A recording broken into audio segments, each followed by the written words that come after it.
Buried deep within the American National Archive is a top-secret document, once regarded as the most sensitive on Earth.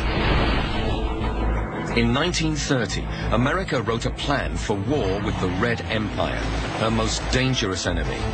The central part of the war plan is blue and red bombing each other's cities. But America's foe in this war was not the Soviet Union or Japan. It was not even Nazi Germany. Plan Red was code for an apocalyptic war with Britain and all her dominions.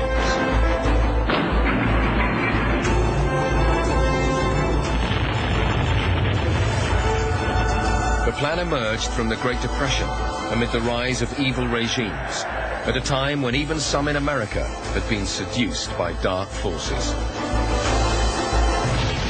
We will reveal how such an astonishing document came to be written, and who would have won if it had been put into practice.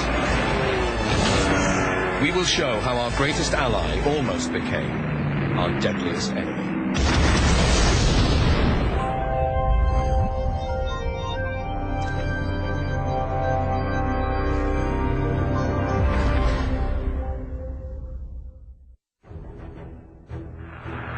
I am speaking to you from the Cabinet Room at 10 Downing Street. This morning, the British ambassador in Washington handed the American government a final note stating that unless we heard from them by 11 o'clock, that they were prepared at once to withdraw their troops, a state of war would exist between us. I have to tell you now that no such undertaking has been received, and that consequently this country is at war with America. War didn't break out between Britain and America in the 1930s. But there were times when we came closer than you might imagine, as American journalist Peter Carlson was to discover. He was on a visit to the American National Archive in Washington, D.C., when he found himself entering a strange and unsettling world. I was a reporter for the Washington Post, and I was here at the archives, and I was introduced to a gentleman named Mr. Taylor, who had been working at the archives for 60 years. So you're introduced to somebody, you make small talk. I said, well, what's the weirdest document you've seen in your 60 years here? And he didn't think for a minute. He immediately said, War Plan Red. Lying untouched for years, Plan Red contains detailed preparations for a massive war between America and the British Empire. Joint Army and Navy Basic War Plan Red. This is our baby. It shows where they would fight, what troops would be needed, and how the battles would unfold. Okay, the red situation. Throughout the plan, the Americans refer to themselves as blue, while the British are red. On page 5, we've got national characteristics. The red race is essentially homogeneous, more or less phlegmatic, but I love that word, but determined and persistent when committed to a policy, and is noted for its ability to fight to a finish.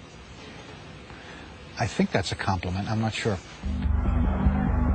Phlegmatic Britain may have been, but they must have been doing something right. The British Empire at the beginning of the 20th century was the greatest the world had ever seen, but this did cause some resentment. We now think of Britain and America as having a special relationship. After all, they did fight side by side in 2 world wars. But at the start of the 20th century, the 2 countries had been at each other's throats for well over 100 years, and much of the fighting had taken place in the British Dominion of Canada. It's important to remember that the United States was born out of a revolutionary struggle against Britain.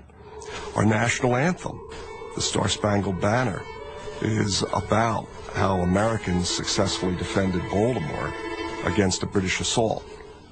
The first great conflict was the American War of Independence, which began in 1776. But the hostilities didn't end there. In fact, you could say that was only the beginning. Then after that, there was the fabled American invasion of Canada in 1812. There was another fracas in 1839 called the Arrowroot Wars. There was a real war scare in the fall of 1862.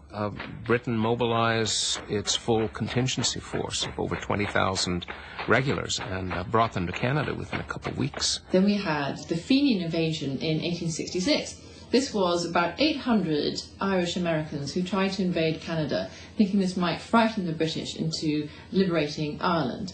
Several hundred of them, I think as many as 600, launched a mini invasion from the New York area into Canada. And you could say that was probably the last time that things got incredibly sticky. But we're now talking, over 125 years of pretty tricky Anglo-American relations. Even during World War I, the two were not the cozy allies of popular memory. America resisted entry into the war until 1917, and even then fought as an associated power rather than as a full ally of the British. After the armistice, mistrust turned to bitterness. After the war, there's a question, of course, then of who owes what money. And the Allies renege on repaying Britain their share of the debt, which leaves Great Britain really holding the bag in terms of the £9 billion that it owes the United States. The U.S. was not being helpful. The U.S. was still demanding that Britain repay all of the loans that the U.S. had made to Britain. And the British would say, no, let us get the money that's owed to us that we loaned out to France and all these other states. The demand that the United States made that war debts be repaid created a terrible image of the United States in Britain. Meanwhile, in the United States, the British desire to have war debts canceled created an image of Britain being ungrateful and not understanding what their obligations were to pay their debts. So the relationship between the two countries in the 1920s was far from good. In Part 2, we will see how, as the 1930s started, the Great Depression and the rise of political extremism made people on both sides of the Atlantic think war between the two countries may not be far away.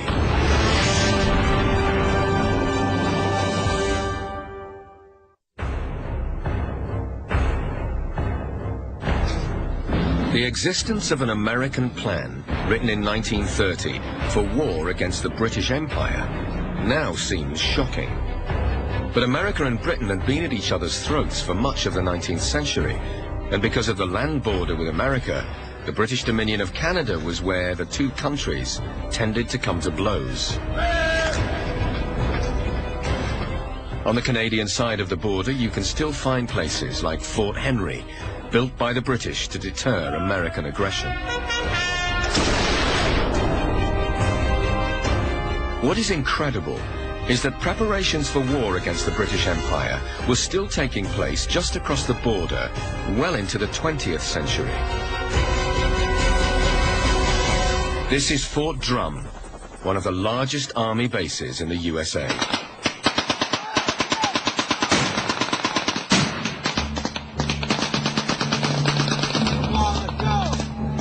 If you want to start a war with the British Empire, this is the place to do it from. We sit right on the edge of Canada. Our ranges go up to within a couple miles of Canada. If you were to hit the interstate, which is just a couple miles outside of Fort Drum, you can get to Canada within 30-35 minutes. It is the perfect place for training for this type of war. Shockingly, back in 1935, it looked as if this was exactly what the American military were preparing for. As the ink was still drying on War Plan Red, the American Army conducted the largest maneuvers in their history right here, at one of the key strategic jumping-off points described in the plan. The 1935 peacetime maneuvers was the largest attempt by the U.S. Army ever to bring that many forces together into one place. When you bring that many people onto the battlefield, what is it going to take to feed them, equip them, house them? How are you going to be able to move an entire division from bivouac onto the battlefield? And these are all the things that they tested here. Heavily camouflaged, extensive munition dumps were maintained by the Ordnance Department. Why was America so threatened by Britain they would go into detailed preparations for an attack on her empire? To understand this, you need to look at relations between the two countries around the time America started work on Plan Red. Ironically, it was an arms control conference that sparked major problems.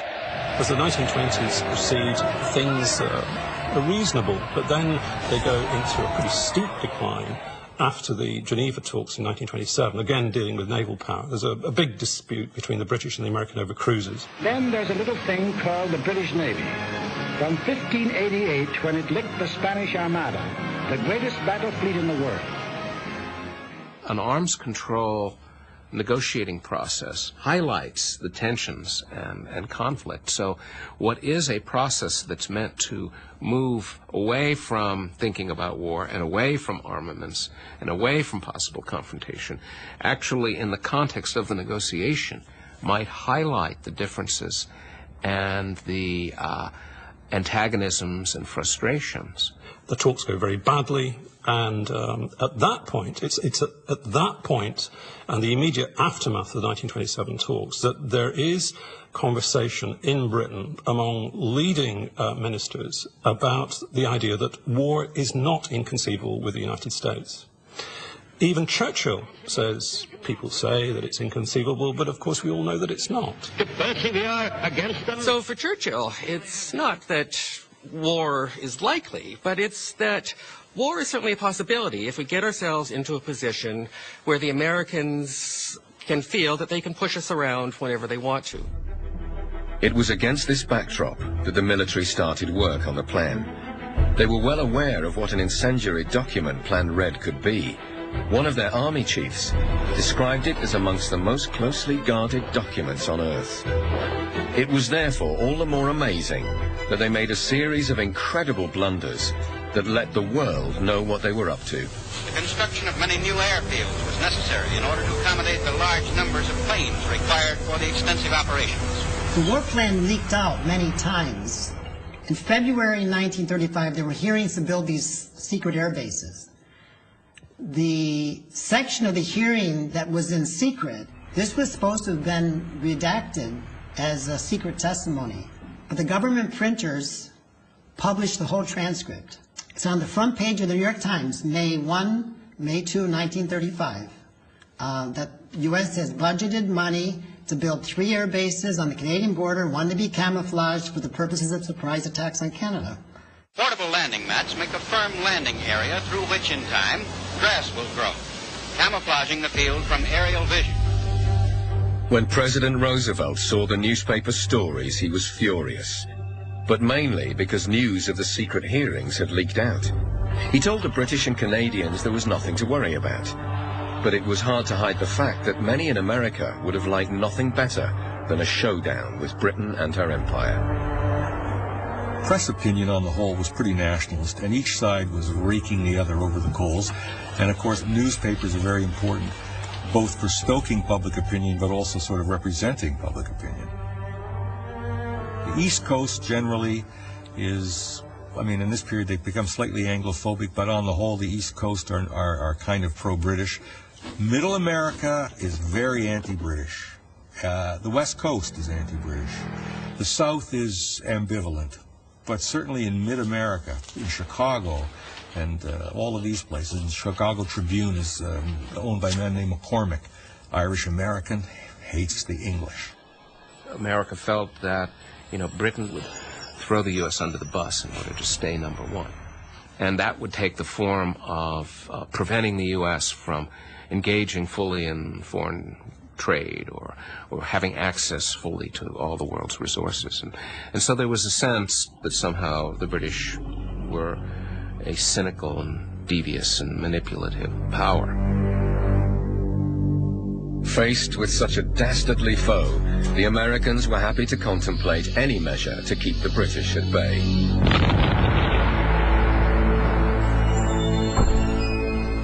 This is very interesting. a little addendum added, a piece of paper pasted on the top, written all in caps, number 11, to make all necessary preparations for the use of chemical warfare from the outbreak of war. Chemical clouds of gas or smoke are heavier than air. They roll along the ground, filling woods, valleys, trenches, and dugouts. There are all these memos back and forth about what they're doing, and there's a memo signed by General Douglas MacArthur about under what conditions we would use chemical warfare against the British. And basically the conditions were, if we don't have a treaty with them, precluding it. Well, okay, we're not going to gas these 5 million guys unless it's perfectly legal. And then came the Great Depression.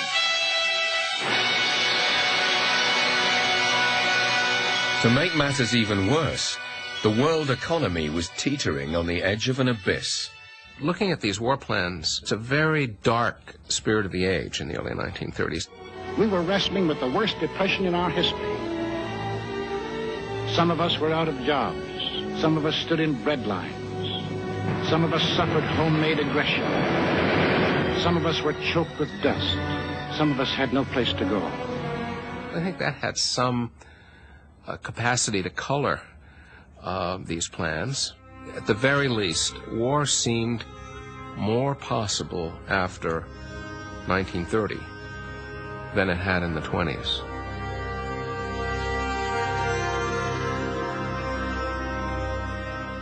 War Plan Red is a dismal war. Much of the war planning is built on strategic bombing of cities.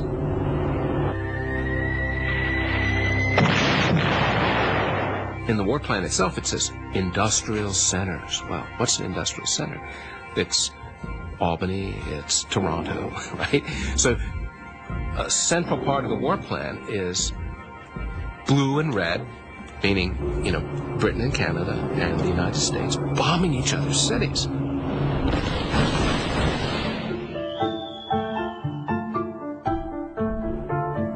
So by 1935, there had been massive military maneuvers, money was being sought for secret air bases, and authorization was granted for the use of poisonous gas. But as Peter Carlson discovered, behind the scenes, the Americans were also conducting cloak and dagger operations.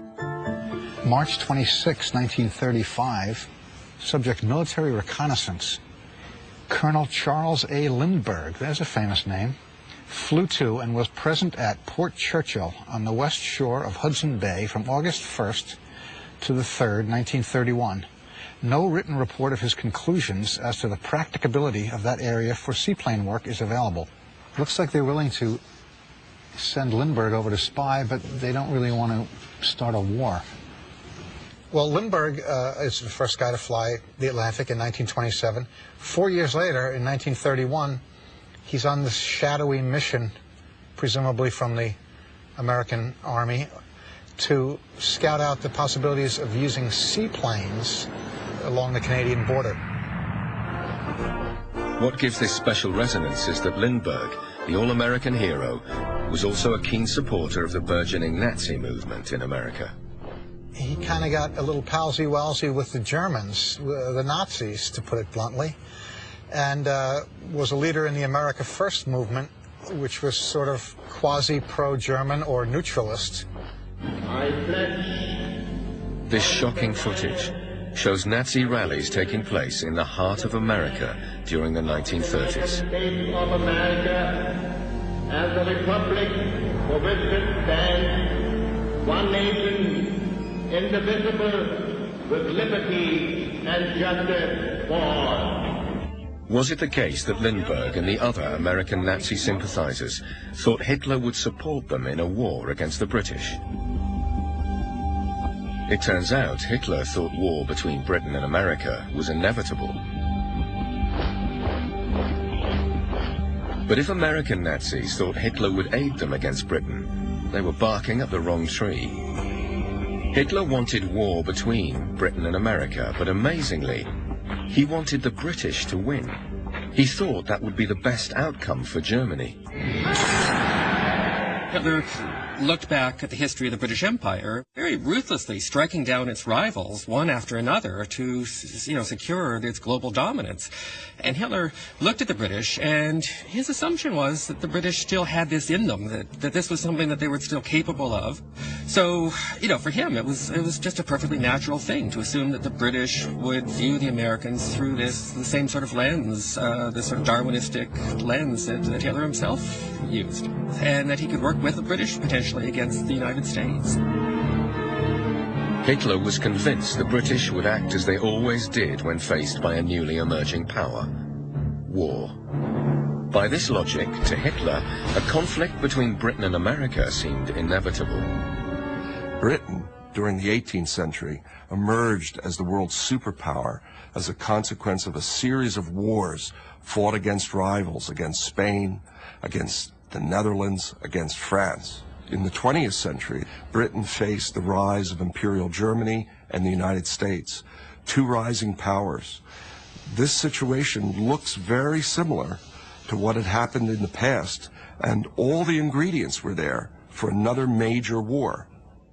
Indeed, one of the great stories to tell in the 20th century is, why didn't war break out between Britain and the United States when there are so many other examples of these wars occurring between rising and declining powers? With the world in turmoil and centuries of conflict between Britain and America, Plan Red was starting to look like a realistic military option. In the next part, we'll see how the plan would have played out and who would have won if it had ever been put into action.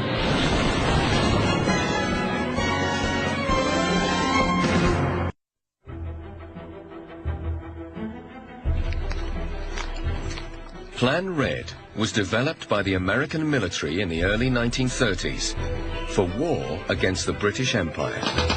At the start of the plan, the Americans laid out their goals. They planned to eliminate all British Empire land forces in North America, as well as naval forces in the North Atlantic. They would then extend their control across the world's oceans to destroy British trade and bring her to the point of economic exhaustion. The question is, would they have succeeded? To find out, we've gathered military experts from the three main countries affected by the plan. In Canada, we are at the Royal Military College in Kingston, Ontario. This is the main officer training facility for Canada's armed forces.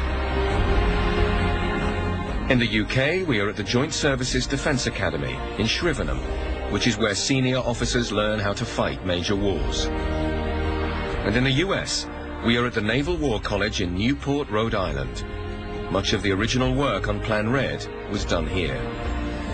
Well, here's Pringle Hall, where the wargaming took place. And they would fight the battles here on the floor. And then there were balconies around the gaming floor so that observers could watch what was going on. Well, John, they still have an adequate map to give us a strategic picture of Plan Red. The plan doesn't really tell you how the war starts. It does say, though, that the British will be sneaky and will try and, before the outbreak of hostilities, sneak reinforcements to the possessions of theirs in the Caribbean, like Jamaica and Bermuda. The war begins, however, and the first thing the U.S. does is, from Boston, takes 3 Army divisions, 25,000 men. That doesn't seem very much, but there you have it, screened by the fleet on M+3 assault on Nova Scotia. This assault on Halifax, Nova Scotia, was key to how the whole war would develop. Yet the Americans hoped to launch the attack just 3 days into the war. If the Americans take Halifax, they've cut the Atlantic off from the British. They have created a situation where the heart of Canada, between Montreal and Quebec, is also cut off. This was a bold move, but hard to pull off in such a short time. During World War II, the Allies discovered that successful amphibious landings took months to organize. This attack on Halifax was unrealistic and would have failed. Britain would still be able to bring reinforcements to Canada and would retain a naval base on the American side of the Atlantic.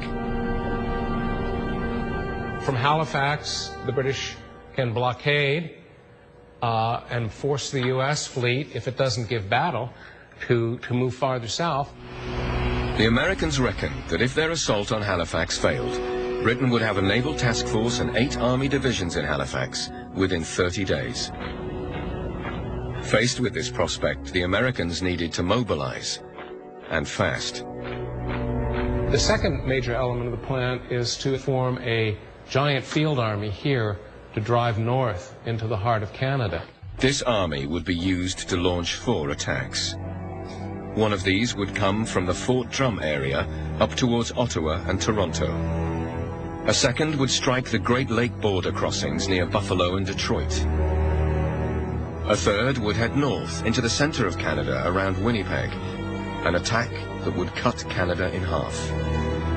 And a final assault on the western seaports around Vancouver would stop the British bringing in forces via Australia and India. It's a pretty neat plan, and it doesn't waste any effort trying to invade here.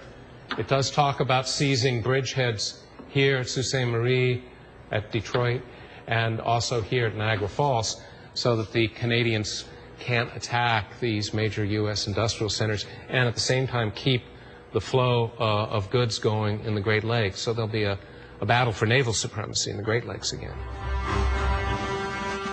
Plan Red is unclear about how quickly America would launch these assaults, but it does lay out their worst fears about how many troops Britain could bring to the war if they gave her enough time to get organized. A year into it, the Brits have 2.8 million guys, and the Canadians have 649,000, so there's 3.5 million British Empire guys fighting us somewhere around Winnipeg, presumably, or Halifax. 3 million people. We would presumably have an equal number, and it would be like the Battle of Verdun. That would have been fun. The assumption was that every British troop, every British reservist, and every soldier anywhere throughout the Empire, in Australia, New Zealand, India, that these forces could be very quickly mobilized and transported to Canada and would be able to undertake a massive and prolonged land war against American forces. If that happened, the war could easily become a bloody stalemate. So the Americans thought speed was of the essence. Ideally, they needed to mount their attack on Canada within the first 6 months of the war, before Britain could organize significant reinforcements. On paper, it looked as if the Americans had every chance of success. But the outcome would depend on how Canada responded. The Americans wouldn't have had it all their own way. Canada had a plan of her own, called Defense Scheme Number 1. The key to it was to move quickly. I mean, the key really was to strike at the Americans before the mobilization process could get very far progressed. The idea was go south, hold ground, and then stage a fighting withdrawal where you just destroyed everything that would slow the American advance north. Well, the overall strategy of Defense Plan Number 1 had like 3 or 4 essential elements. The first was to move south from Vancouver towards Seattle and Portland, Oregon, and then, if they could, Spokane, further in this region, and try to control this region there. That's right. And then from the prairies, the idea was to strike south across the border towards Fargo, North Dakota, and then if all went well, would have tried to move on to Minneapolis. There would be an offensive along the east coast of Lake Ontario. Canadian forces would move from somewhere in this region, maybe at the forces base at Kingston, south to the Mohawk River down to Albany, New York, and I suppose, if possible, New York City. This wasn't an invasion. These were raids. The plan was to push as far into the USA as possible, then fall back, blowing up bridges and railways as they went. It was all designed to slow the Americans down, and the plan was the brainchild of one extraordinary Canadian officer, Brigadier James Sutherland Buster Brown. My father was director of operations and intelligence of the Canadian Army. As soon as he developed the scheme, he needed more information, and so he carried out reconnaissance, and this was characterized as being spies. Here it is, 3 men in their 40s. Workingman's cap looks like Andy Capp, sitting on a fence. What they are is the 3 Canadian officers from the General Staff driving around New York State, taking photographs of vital points. And when you take a look at the photographs here, the covered bridge 3 miles east of Williston, looking up the Winooski River from the left bank, well, it's the Burlington, Vermont area on that old invasion route to Montreal. Where there are rivers, there are bridges. Where there are bridges, if you blow the bridge, the Americans are going to have, it's going to take time for them to come back. It's still a primitive transportation culture by comparison with today. So the chances of actually slowing down a possible American counterattack were actually quite reasonably good. So the stage was set for the first 6 months of the war. America would mobilize a huge army to launch 4 offensives into Canada before the British could arrive in force, while the Canadians staged lightning raids into the States to slow down American preparations and buy the British more time. Which strategy would have been successful? Could the British arrive in time to save Canada? Unfortunately, the Canadians were in for a nasty surprise. The British never for a second seriously thought about the possibility of mobilizing troops and sending them to Canada in order to try to withstand an American invasion. The assumption was that Canada itself would eventually be overrun and conquered, that Canadian trade would be lost, that was inevitable. Yeah, I mean, I think logistically what you're looking at is a misconception entirely about what kind of war would have taken place in North America. I mean, the idea that Britain would raise an army that large and then project it across the Atlantic into Canada just doesn't fit with British thinking at all. So whereas the Americans are thinking in terms of we conquer Canada and the war will pretty much quickly come to an end, the British are thinking that's just where things are going to get started. Since the Battle of Trafalgar in 1805, Britain had been the greatest naval power on Earth. Her instinct was to fight wars at sea rather than on land, and that would dictate how she would respond to the American attacks. What you would want to do would be able to hold on to Halifax, eastern seaboard, and then also maybe perhaps be able to hold on to one in the south in Bermuda to be able to interdict any of the trade and commerce that comes off the eastern coast of the United States. And if push came to shove, the Royal Navy would start to attack Boston, New York, Charleston, and eradicate American shipping on the high seas. Now that's a war that nobody would want. Even if the bulk of Canada was overrun, the British could still conduct a naval campaign from their ports in Halifax and the Caribbean. So who would prevail in the battle on the high sea? The American planners knew the naval battles would be critical, so they put a lot of energy into working through such an engagement. The records of their war games give us a blow-by-blow account of how they saw such a naval battle unfolding. So, John, shall we look at the Great Battle of the Atlantic as preserved in our illustrious archives? The British fleet is being assembled in European waters at the beginning of the campaign to move across the Atlantic, and this is considered move 1. Right. There's something of the game of blind man's bluff here as both fleets are trying to locate each other. This must be the British battle fleet. And here are the battle cruisers. Moving into action. Okay, here's the blue main body, red main body. They're closing rapidly. Yeah, indeed. Around move 24. And as you can see, there's a lot of action going on. It's happening. There's a collision's going to happen. Now they pulled up here in an attempt to make the engagement be that the two fleets are going to parallel and fight each other with their main batteries firing at each other.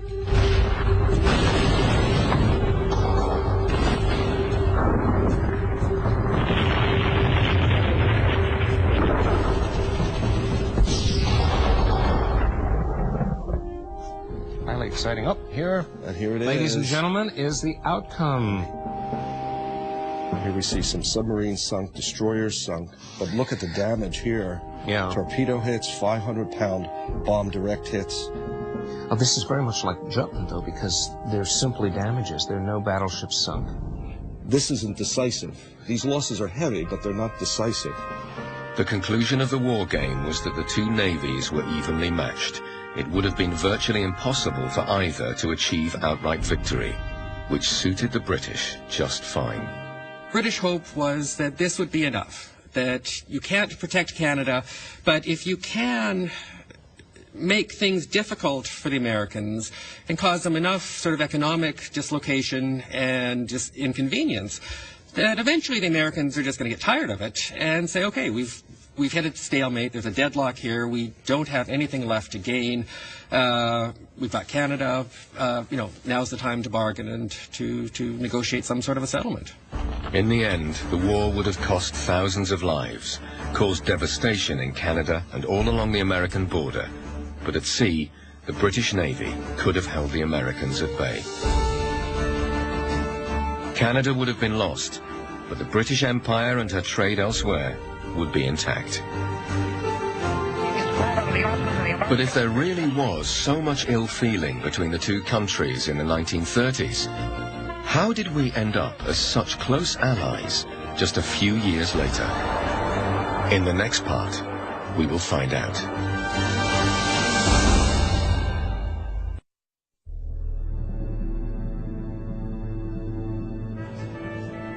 When American journalist Peter Carlson discovered a copy of War Plan Red buried in the American National Archive, he had a blueprint for war between Britain and America. We have now war-gamed these plans to see what the outcome would have been. If war had broken out, Canada would have been quickly overrun by the Americans, but the British Navy could have contained the threat at sea, eventually leading to a negotiated settlement.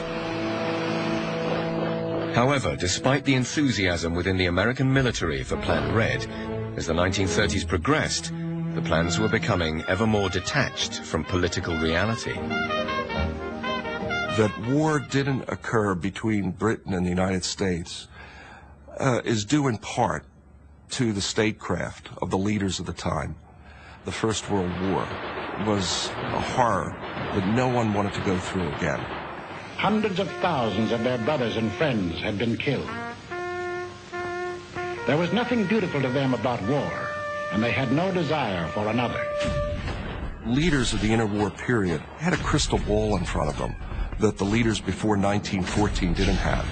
They could see the consequences, the horror of what war would entail. The high cost, the loss of life, the disruption of the international economy. They could see that they didn't want to have another war like that again. And so leaders on both sides of the Atlantic were committed to never again. Britain in particular was sick of war. While the American military prepared for the worst-case scenario in Plan Red, they failed to understand that Britain would do pretty much anything to avoid conflict with the United States, even at the expense of her national interests. 1937-38, there was a new trade agreement between Britain and the United States. Now, the negotiations were pretty fraught, and essentially the British didn't think that economically they were getting a good deal. Neville Chamberlain, Prime Minister, basically said, well, we're not doing this for the trade benefits, we're doing this to try to entangle ourselves with the United States more, to try to improve the general relationship, and it's worth paying. The irony is, this reluctance to jeopardize transatlantic relations was very similar to the reluctance Britain felt towards confronting the other rising power of the age, Nazi Germany. I had another talk with the German Chancellor, Herr Hitler. And here is the paper which bears his name upon it as well as mine. This is now regarded as a shameful policy of appeasement, a policy that has been roundly criticized ever since. Yet despite Britain's reluctance, the world was changing, and events were moving beyond her control. Today we rule Germany, tomorrow the world. What kind of talk was that? Far-sighted politicians on both sides of the Atlantic began to recognize what was going on and act accordingly. Roosevelt would not subscribe to War Plan Red. He was not one who could see a war between Britain and the United States as occurring. Quite the reverse. He wanted a strong Britain. He wanted a Britain led by leaders who would be willing to stand up to the Nazi challenge, because he understood that a strong Britain was also a good defense for the United States. That Britain and the United States had a common enemy in Nazi Germany. And Roosevelt and Churchill both understood this long before their publics understood that danger. In the days to come, the British and American peoples will, for their own safety and for the good of all, work together in majesty, in justice, and in peace. And with that, the special relationship was born.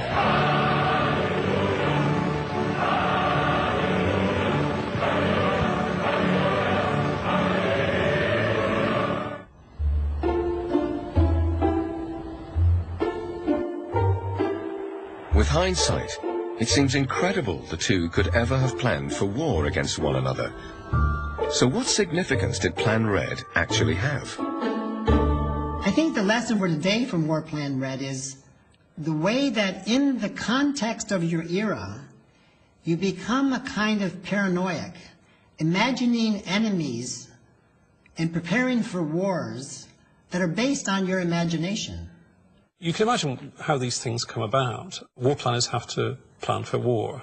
They have to plan for the worst possible scenarios. So you follow the logic of it, and the logic of it says, well, we've got to invade Canada, we've got to terrorize civilians by bombing them, we've got to use poisonous gas, and so on and so forth. And none of this is supposed to get into the public domain because it's just the logic of war planning. So I think the lesson of War Plan Red is that military planning can become insane on one hand, and it becomes a bad habit on the other. And neither are realistic for our real threats to the nation's security. Plan Red was, in my opinion, a realistic set of contingency plans drawn up by the Americans for a war that they had to take seriously. But they didn't do it in a way that was unrealistic. I think that's a good recognition or a good realization on their part that the threat is very serious, but the likelihood of that threat actually developing is relatively remote. It is easy to dismiss the plans as fanciful, but from the perspective of the 1930s, they were a very sensible precaution. Plan Red marks the point where one great empire faded as the next grew daily in power and stature. Almost uniquely, the transition took place without a major war breaking out between the two nations. But it was perfectly reasonable for America to imagine it could have gone either way. In the end, there was no need for an American war with Britain, because they won anyway. The 20th century became the American century, as the United States took its place as the most powerful nation on Earth. Let us hope it is as painless the next time the baton is passed.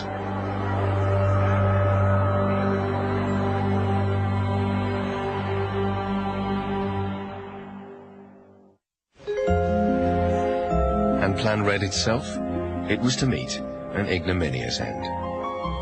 It's 1939, June 15th, the Joint Board to the Secretary of War. Subject, Joint Army and Navy Basic War Plan Red. 1. A restudy of the current Joint Army and Navy Basic War Plan Red shows that plan to be wholly inapplicable to present conditions. Whew. I guess we're canceling this war. We can put away the poison gas. 2. The Joint Board recommends that while no further war planning be done under this plan, it be retained in its present condition until such time as another joint war plan requiring a major effort in the Atlantic becomes available. It's obsolete, but don't throw it away yet. We'll just keep it on file.